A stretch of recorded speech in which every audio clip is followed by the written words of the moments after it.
नमस्कार दोस्तों। आज अहमदाबाद के विशालकाय नरेंद्र मोदी स्टेडियम में वह ऐतिहासिक दिन आ ही गया जिसका इंतजार पूरी दुनिया को था। T20 वर्ल्ड कप 2026 का महाफाइनल, जहां आमने सामने थीं दो सबसे बड़ी टीमें भारत और न्यूजीलैंड। अहमदाबाद का यह मैदान 1.25 लाख दर्शकों के शोर से किसी जलते हुए ज्वालामुखी की तरह दहक रहा था। मैच की शुरुआत हुई जब न्यूजीलैंड के कप्तान मिचेल सेंटनर ने टॉस जीता और पिच पर मौजूद नमी को देखते हुए पहले गेंदबाजी करने का साहसी फैसला लिया। लेकिन उन्हें अंदाजा नहीं था कि आज भारतीय बल्लेबाज इतिहास लिखने के इरादे से मैदान पर उतरे हैं। अहमदाबाद के नरेंद्र मोदी स्टेडियम की वह ऐतिहासिक पिच, जो आज नियति और क्रिकेट के नए कीर्तिमानों की गवाह बनने के लिए पूरी तरह तैयार थी, उस पर मैच की शुरुआत में अभिषेक शर्मा के जल्दी आउट होने से 1.25 लाख भारतीय समर्थकों के चेहरों पर पल भर के लिए चिंता की गहरी लकीरें उभरी थीं। पूरा स्टेडियम एक पल के लिए सन्न रह गया था, लेकिन उसके बाद मैदान के बीचों बीच जो कुछ हुआ उसने अहमदाबाद के इस विशालकाय खेल परिसर को एक धधकते और गूंजते हुए ज्वालामुखी में तब्दील कर दिया।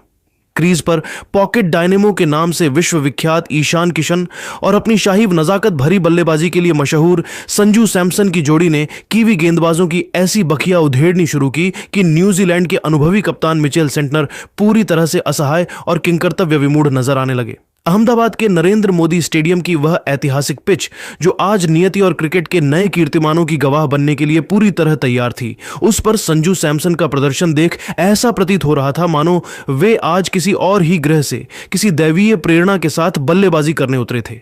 उनके बल्ले से निकलने वाला हर शॉट न केवल रनों की संख्या बढ़ा रहा था, बल्कि क्रिकेट की सुंदरता को एक नया आयाम दे रहा था। संजू ने न्यूजीलैंड के सबसे घातक गेंदबाज लॉकी फर्ग्यूसन को अपने निशाने पर लिया, जिनकी गति 150 किलोमीटर प्रति घंटे से भी अधिक थी और जो अपनी आग उगलती गेंदों से दुनिया के किसी भी बल्लेबाज को डराने का माद्दा रखते थे। लेकिन संजू सैमसन ने जिस निडरता के साथ बैकफुट पर जाकर फर्ग्यूसन की उन रफ्तार भरी गेंदों को गगनचुंबी, दर्शनीय और कलात्मक छक्कों में तब्दील किया, उसने ईडन गार्डन्स में दिखाए गए उनके पिछले विध्वंसक फॉर्म की यादें हर क्रिकेट प्रेमी के जहन में ताजा कर दी। संजू की टाइमिंग में एक ऐसी रूहानी सादगी थी, उनके हाथों के लचीलेपन में एक ऐसा जादुई खिंचाव था और उनकी अद्भुत कलात्मकता का आलम यह था कि न्यूजीलैंड के विश्व स्तरीय गेंदबाज पूरी तरह भ्रमित हो चुके थे और उन्हें समझ ही नहीं आ रहा था कि इस बल्लेबाज को किस लेंथ या किस लाइन पर गेंद डाली जाए। इसी अविश्वसनीय और दैवीय लय के दम पर उन्होंने मात्र 22 गेंदों पर अपना प्रचंड आक्रामक अर्धशतक पूरा कर लिया था, जिसने कीवी खेमे में खलबली और मानसिक दबाव का माहौल पैदा कर दिया था। दूसरी ओर से पॉकेट डायनेमो ईशान किशन ने भी कीवी स्पिनरों के खिलाफ ऐसा आक्रामक, निर्दयी और विनाशकारी मोर्चा खोला कि न्यूजीलैंड के कप्तान मिचेल सेंटनर अपनी फील्डिंग की सजावट करने में पूरी तरह से लाचार, बेबस और असहाय दिखाई देने लगे। ईशान ने विशेष रूप से कप्तान सेंटनर और कोल मैककॉन्ची के ओवरों को अपनी रडार पर लिया और मैदान के चारों कोनों में छक्कों की ऐसी मूसलाधार, मूसल जैसी और बेहिसाब बारिश कर दी कि न्यूजीलैंड का वह स्पिन आक्रमण, जिसे पूरे टूर्नामेंट का सबसे संतुलित, घातक और सधा हुआ आक्रमण माना जा रहा था, वह भारतीय बल्लेबाजों के प्रचंड प्रहारों के सामने ताश के पत्तों की तरह बिखर कर रह गया। ईशान के बल्ले से निकलने वाला हर प्रहार स्टैंड्स में बैठे दर्शकों के उत्साह को 7वें आसमान पर पहुंचा रहा था और न्यूजीलैंड के मनोबल को मिट्टी में मिला रहा था। इन दोनों युवा, ऊर्जावान और आतिशी बल्लेबाजों संजू और ईशान की निडर, बेखौफ और तूफानी जुगलबंदी का ही यह जादुई और ऐतिहासिक परिणाम था कि भारत ने पावर प्ले की पाबंदियों के खत्म होने के बाद भी अपनी रनों की रफ्तार को रत्ती भर भी कम नहीं होने दिया। उन्होंने रफ्तार को और तेज करते हुए मात्र 10 ओवरों के भीतर ही 120 रनों का विशाल, डरावना और मनोवैज्ञानिक आंकड़ा पार कर लिया। अहमदाबाद की इस पवित्र मिट्टी पर इस आक्रामक शुरुआत ने एक ऐसे ऐतिहासिक और अभेद्य स्कोर की नींव रख दी थी, जिसे तोड़ना, पार करना या जिसके करीब पहुंचना न्यूजीलैंड तो क्या, वर्तमान समय की दुनिया की किसी भी महान टीम के लिए केवल एक नामुमकिन सपना और एक डरावना दुस्वप्न ही साबित होने वाला था। पूरा स्टेडियम इंडिया इंडिया के नारों से किसी ज्वालामुखी की तरह गूंज रहा था और न्यूजीलैंड की टीम मैदान पर केवल औपचारिकता निभाती नजर आ रही थी। नरेंद्र मोदी स्टेडियम की वह सुनहरी शाम, ढलते सूरज की किरणें और पिच की वह बेमिसाल तासीर आज इतिहास के पन्नों में सुनहरे अक्षरों से लिखी जाने वाली थी। संजू सैमसन ने आज अपनी बल्लेबाजी की क्लास, अपने उस शाही अंदाज और तकनीकी श्रेष्ठता का ऐसा बेजोड़, दुर्लभ और अविश्वसनीय मुजाहिरा पेश किया कि कीवी गेंदबाज केवल मूक दर्शक बनकर उनकी इस जादुई कलाकारी को निहारने के अलावा कुछ और करने की स्थिति में नहीं थे। संजू जब 42 गेंदों पर 84 रनों की एक ऐसी बेमिसाल, कालजयी और ऐतिहासिक पारी खेलकर पवेलियन की ओर लौटे, जिसमें 7 गगनचुंबी छक्के और 8 कड़क चौके शामिल थे, तो पूरे अहमदाबाद का वह विशालकाय स्टेडियम, जिसमें 1 लाख से भी ज्यादा लोग अपनी सांसें थामे बैठे थे, उनके सम्मान में एक साथ श्रद्धा और गर्व से खड़ा हो गया। संजू के उन गगनभेदी, कान फोड़ देने वाले और रोंगटे खड़े कर देने वाले नारों से न केवल स्टेडियम की ऊंची दीवारें बल्कि पूरा साबरमती का तट और पूरा गुजरात गूंज उठा था। यहां तक कि न्यूजीलैंड के खिलाड़ियों ने भी प्रतिद्वंद्विता को किनारे रखकर खेल भावना का परिचय देते हुए इस महान भारतीय योद्धा की पारी को खड़े होकर तालियों की गड़गड़ाहट से सराहा और सम्मान दिया। अहमदाबाद के नरेंद्र मोदी स्टेडियम का वातावरण उस समय एक नए चरम पर पहुंच गया जब संजू सैमसन के आउट होने के बाद सफेद गेंद के क्रिकेट के सबसे बड़े जादूगर और टीबीएस प्रारूप के निर्विवाद सम्राट सूर्य कुमार यादव ने मैदान पर कदम रखा। जैसे ही स्टेडियम के विशाल स्क्रीन पर उनका चेहरा चमका, 1 लाख से अधिक दर्शकों के शोर ने साबरमती के तट को कपा दिया। सूर्या ने क्रीज पर पहुंचते ही गार्ड लिया और अपनी पहली ही गेंद पर जिस आत्मविश्वास के साथ कलाइयों का इस्तेमाल किया, उसने यह स्पष्ट संदेश दे दिया कि वे न्यूजीलैंड के किसी भी गेंदबाज पर रहम करने के इरादे से नहीं आए हैं। उन्होंने अपने चिर परिचित और अविश्वसनीय सुपला शॉट्स का वह पिटारा खोला जिसका न्यूजीलैंड के पास कोई जवाब नहीं था। उनकी जादुई 360 डिग्री बल्लेबाजी ने एक ऐसा प्रलयकारी चक्रवात पैदा किया कि न्यूजीलैंड के सधे हुए गेंदबाज, जो अब तक सटीक लाइन लेंथ के लिए जाने जा रहे थे, पूरी तरह से दिशाहीन, बेबस और असहाय नजर आने लगे। सूर्या ने मैदान के उन गुप्त कोनों में बाउंड्री बटोरी जिनकी कल्पना केवल वीडियो गेम्स में ही की जा सकती है, विकेट के ठीक पीछे, विकेट कीपर के सिर के ऊपर से और महीन थर्ड मैन की दिशा में। मात्र 18 गेंदों पर 45 रनों की वह प्रचंड, विध्वंसक और बिजली जैसी तेज कैमियो पारी खेलकर सूर्या ने भारतीय स्कोरबोर्ड को उस रफ्तार पर पहुंचा दिया जहां से कीवी टीम के लिए मैच में वापसी की हर उम्मीद धुंधली और असंभव लगने लगी थी। परंतु क्रिकेट के इस महाकुंभ में उपस्थित प्रशंसकों के लिए असली तबाही और रनों का वह भयानक प्रलय तो अब भी आना बाकी था। जब पारी के अंतिम पड़ाव पर रनों की गति को 7वें आसमान के पार ले जाने की जिम्मेदारी आई, तब मैदान पर भारत के 2 सबसे खूंखार और निर्दयी match finisher, sixer king Shivam Dubey और कुंग-फू हार्दिक पांड्या का वह खौफनाक तांडव शुरू हुआ जिसने न्यूजीलैंड के गेंदबाजों का मानसिक संतुलन ही बिगाड़ दिया। इन दोनों विध्वंसक बल्लेबाजों ने मिलकर अंतिम 3 ओवरों के छोटे से अंतराल में 55 रनों का वह अभेद्य और डरावना पहाड़ खड़ा कर दिया जिसने कप्तान मिचेल सेंटनर की सारी रणनीतियों को कागज के ढेर की बिखेर दिया। इस रोंगटे खड़े कर देने वाली बल्लेबाजी के दौरान हार्दिक पांड्या ने अपने वर्षों के अंतर्राष्ट्रीय अनुभव और अपने प्रचंड बाहुबल का बेजोड़ संगम पेश किया। उन्होंने न्यूजीलैंड के सबसे भरोसेमंद और अनुभवी गेंदबाज जेम्स नीशम को निशाने पर लेते हुए एक ही ओवर में 3 लगातार गगनचुंबी, आसमानी और भीमकाय छक्के जड़े। गेंदें इतनी ऊंची जा रही थीं कि वे स्टेडियम की छत से टकराकर दर्शकों के बीच गुम हो रही थीं। वहीं दूसरी ओर शिवम दुबे ने अपनी उस कुख्यात और दैत्यकारी ताकत का ऐसा डरावना मुजाहिरा पेश किया कि उन्होंने लॉन्ग ऑन और काउ कॉर्नर के ऊपर से 100 मीटर से भी लंबे विशालकाय छक्के लगाकर न केवल स्कोरबोर्ड को हिलाया बल्कि पूरी कीवी टीम के आत्मविश्वास को भी चकनाचूर कर दिया।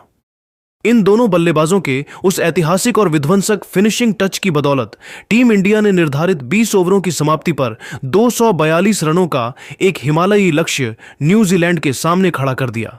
यह स्कोरबोर्ड पर टंगा कोई सामान्य आंकड़ा नहीं था, बल्कि यह न्यूजीलैंड के हौसलों पर भारत का एक ऐसा घातक प्रहार था जिसने दूसरी पारी शुरू होने से पहले ही न्यूजीलैंड के खेमे में हताशा और हार का गहरा साया फैला दिया था। नरेंद्र मोदी स्टेडियम का चप्पा चप्पा अब तिरंगे के साए में डूबा हुआ था और हर भारतीय दिल इस दृढ़ विश्वास से भर गया था कि आज विश्व विजेता का स्वर्ण मुकुट केवल और केवल भारत के ही सिर सजेगा। अहमदाबाद के नरेंद्र मोदी स्टेडियम की वह शाम किसी महाकाव्य के युद्ध जैसा अनुभव दे रही थी। जब न्यूजीलैंड की टीम 243 रनों के इस हिमालयी, गगनचुंबी और पहाड़ जैसे असंभव लक्ष्य का पीछा करने मैदान पर उतरी थी, तो वहां मौजूद 1.25 लाख से ज्यादा दर्शकों और टीवी के सामने बैठे करोड़ों भारतीयों को यही लगा था कि यह मैच पूरी तरह से एक तरफा होगा और भारतीय गेंदबाज कीवी बल्लेबाजों को ताश के पत्तों की तरह बिखेर देंगे। लेकिन क्रिकेट की अनिश्चितता का असली रूप तब देखने को मिला जब कीवी सलामी बल्लेबाजों फिन एलन और टिम साइफर्ट ने मैदान पर कदम रखा। इन दोनों ने अपनी निर्भीक बल्लेबाजी से भारतीय प्रशंसकों की धड़कनें इस कदर बढ़ा दी थीं कि पूरे स्टेडियम में एक डरावना सन्नाटा पसर गया था।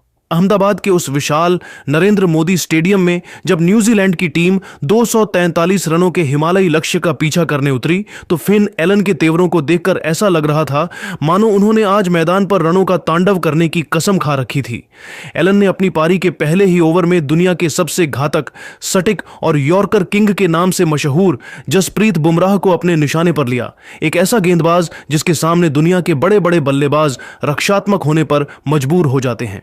लेकिन एलन ने बुमराह की उस आग उगलती गेंदों का सामना जिस निडरता से किया, उसने पूरे स्टेडियम को सन्न कर दिया। उन्होंने बुमराह की गति का फायदा उठाते हुए 2 बेहद कड़क चौके जड़े और फिर एक ऐसी गगनचुंबी और भीमकाय छक्का जड़ा जिसने न केवल स्कोरबोर्ड को तूफानी गति दी बल्कि पूरी दुनिया को यह स्पष्ट और कड़ा संदेश दे दिया था कि कीवी टीम विश्व विजेता बनने की इस अंतिम जंग में आसानी से हथियार डालने वाली नहीं थी। फिन एलन और टिम साइफर्ट की इस विध्वंसक, प्रलयकारी और रोंगटे खड़े कर देने वाली बल्लेबाजी का आलम यह था कि न्यूजीलैंड ने पावर प्ले के शुरुआती 6 ओवरों में बिना किसी नुकसान के 82 रनों का एक विशाल और डरावना स्कोर खड़ा कर दिया था। वानखेड़े से लेकर अहमदाबाद तक ऐसी आतिशी बल्लेबाजी शायद ही पहले कभी देखी गई हो। इस विनाशकारी शुरुआत ने भारतीय टीम को बुरी तरह से बैकफुट पर धकेल दिया था और हमेशा शांत रहने वाले कप्तान सूर्य कुमार यादव के माथे पर भी चिंता की गहरी लकीरें साफ देखी जा सकती थीं। वे बार बार अपनी फील्डिंग में बदलाव कर रहे थे, लेकिन कीवी बल्लेबाज हर गेंद को बाउंड्री के पार पहुंचाने की जिद पर अड़े थे। मैदान के स्टैंड्स में मौजूद 1.25 लाख नीली जर्सी वाले भारतीय समर्थकों के चेहरे अब धीरे धीरे मुरझाने लगे थे और जो तिरंगे गर्व से लहरा रहे थे वे अब तनाव के कारण कांपते हुए हाथों में थमे नजर आ रहे थे। पूरे स्टेडियम में एक ऐसा डरावना सन्नाटा पसर गया था जिसे केवल कीवी बल्लेबाजों के बल्ले से निकलने वाली गूंज ही तोड़ रही थी। न्यूजीलैंड का रन रेट 13 के ऊपर चल रहा था और ऐसा लग रहा था कि जीत की वह सुनहरी ट्रॉफी जिसे भारत अपना मान चुका था वह धीरे धीरे भारत की मुट्ठी से फिसलकर न्यूजीलैंड की ओर खींची चली जा रही थी।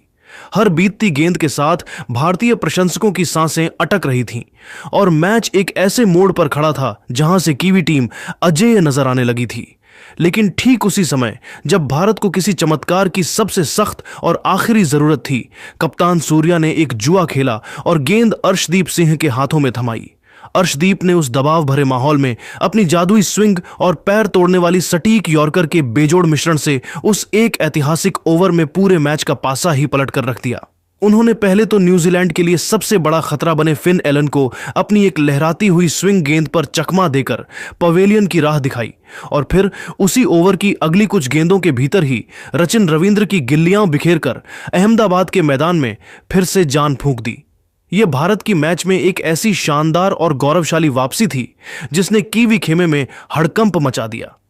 अर्शदीप के इस प्रहार के बाद मिस्ट्री स्पिनर वरुण चक्रवर्ती ने मोर्चा संभाला और अपनी रहस्यमयी फिरकी का ऐसा मायाजाल बुना कि ग्लेन फिलिप्स और मार्क चैपमैन जैसे विस्फोटक और दुनिया के किसी भी कोने में छक्का मारने की क्षमता रखने वाले बल्लेबाज भी एक एक रन बनाने के लिए तरसने लगे।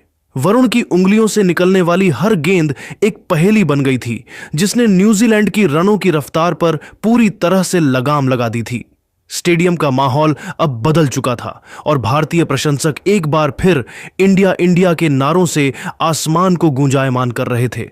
नरेंद्र मोदी स्टेडियम के उस तपते हुए रणक्षेत्र में जहां हवा में केवल तनाव और रोमांच घुला था, न्यूजीलैंड के 2 सबसे अनुभवी और लड़ाकू योद्धाओं डेरिल मिचेल और जेम्स नीशम ने यह ठान ली थी कि वे अंतिम सांस तक हार नहीं मानेंगे। जब भारतीय प्रशंसक जीत की खुशियां मनाने की तैयारी कर रहे थे, इन दोनों ने मिलकर एक ऐसी जुझारू और चट्टानी साझेदारी की जिसने मैच को अनिश्चितता के उस मोड़ पर लाकर खड़ा कर दिया जहां से कुछ भी संभव था। रोमांच की असली पराकाष्ठा तो तब देखने को मिली जब जेम्स नीशम ने 18वें ओवर में कुंग फू हार्दिक पांड्या के खिलाफ अपना सबसे रौद्र रूप धारण किया। नीशम ने पांड्या की गति और लेंथ का ऐसा फायदा उठाया कि उस अकेले ओवर में 22 रन बटोरकर पूरे समीकरण को तहस नहस कर दिया। अचानक जो मैच भारत की मुट्ठी में लग रहा था वह पूरी तरह से फंस चुका था। अब न्यूजीलैंड को अंतिम 12 गेंदों पर जीत के लिए मात्र 30 रनों की दरकार थी और अहमदाबाद के 1.25 लाख दर्शकों के दिल की धड़कनें साफ सुनी जा सकती थीं। ऐसे नाजुक मोड़ पर गेंद थमाई गई दुनिया के सर्वश्रेष्ठ death over specialist Jasprit Bumrah को 19वें ओवर में बुमराह ने अपने अनुभव, सटीकता और ठंडे दिमाग का वह बेजोड़ नमूना पेश किया जिसे आने वाली पीढ़ियां याद रखेंगी। उन्होंने अपनी घातक यॉर्कर और धीमी गेंदों के मिश्रण से कीवी बल्लेबाजों को हाथ खोलने का रत्ती भर भी मौका नहीं दिया। बुमराह ने उस दबाव भरे ओवर में न केवल मात्र 8 रन दिए बल्कि एक बेहद महत्वपूर्ण विकेट चटकाकर मैच का पलड़ा फिर से भारत की ओर झुका दिया। बुमराह के इस जादुई स्पेल ने पूरा मनोवैज्ञानिक दबाव वापस न्यूजीलैंड के खेमे में धकेल दिया था। अब बारी थी उस ऐतिहासिक अंतिम ओवर की जिसे क्रिकेट की किंवदंतियों में सदियों तक स्वर्णिम अक्षरों में याद रखा जाना था। न्यूजीलैंड को विश्व विजेता बनने के लिए अंतिम 6 गेंदों पर 22 रनों की कठिन चुनौती का सामना करना था और कप्तान सूर्या का पूरा भरोसा एक बार फिर युवा अर्शदीप सिंह पर था। पहली ही गेंद पर डेरिल मिचेल ने एक ऐसा करारा चौका जड़ा कि भारतीय खेमे में खलबली मच गई। दूसरी गेंद पर मिचेल ने अपनी पूरी ताकत झोंक दी और एक विशालकाय छक्का लगाकर पूरे स्टेडियम की सांसें अटका दी। अब समीकरण और भी डरावना हो चुका था। अंतिम 4 गेंदों पर 12 रन। पूरा स्टेडियम किसी मंदिर की तरह प्रार्थनाओं में डूबा था। अर्शदीप ने अपनी तीसरी गेंद पर एक सटीक पैर तोड़ने वाली यॉर्कर डाली जिस पर कीवी बल्लेबाज केवल 1 रन ही बना सके। चौथी गेंद पर नीशम ने अपनी जान लड़ा दी और भागकर 2 रन पूरे किए। अब रोमांच अपने चरम बिंदु पर था। अंतिम 2 गेंदें और 9 रन। 5वीं गेंद पर नीशम ने एक बार फिर अपनी क्लास दिखाई और मिड विकेट के ऊपर से एक गगनचुंबी छक्का जड़ दिया। अब पूरा पासा पलट चुका था। न्यूजीलैंड को अंतिम गेंद पर जीत के लिए केवल 3 रनों की जरूरत थी। अहमदाबाद का वह विशाल स्टेडियम अपनी सीटों पर खड़ा हो चुका था। करोड़ों लोग टीवी के सामने हाथ जोड़े आंखें मुंह कर बैठे थे। मैदान पर ऐसी शांति थी कि सुई गिरने की आवाज भी सुनाई दे सकती थी। अर्शदीप सिंह ने अपनी अंतिम गेंद पर अपने जीवन की सारी तपस्या और अनुभव झोंक दिया। उन्होंने एक ऐसी अभेद्य और सटीक यॉर्कर फेंकी कि जेम्स नीशम केवल उसे जड़ से डिफेंड कर सके। दूसरा रन लेने के प्रयास में नीशम पागलों की तरह दौड़े, लेकिन संजू सैमसन ने चीते जैसी स्फूर्ति दिखाते हुए गेंद को झपटा और बिजली की रफ्तार से गिल्लियां बिखेर दी। जेम्स नीशम क्रीज से कुछ इंच दूर रह गए और रन आउट हो गए। भारत ने यह सांस रोक देने वाला फाइनल मुकाबला मात्र 2 रनों के मामूली अंतर से जीतकर इतिहास के पन्नों में अपना नाम अमर कर दिया। इसी महाविजय के साथ भारत ने तीसरी बार T20 वर्ल्ड कप का खिताब अपने नाम किया और पूरे देश में एक साथ दिवाली जैसा जश्न शुरू हो गया। संजू सैमसन की वह शाही क्लास, सूर्य कुमार यादव की चतुर कप्तानी और अर्शदीप सिंह के उस अविश्वसनीय अंतिम ओवर के संघर्ष ने इस मैच को क्रिकेट के इतिहास का सबसे महान, रोमांचक और दिल दहला देने वाला फाइनल बना दिया, जिसे आने वाले कई दशकों तक हर क्रिकेट प्रेमी की जुबान पर एक गौरव गाथा की तरह याद रखा जाएगा।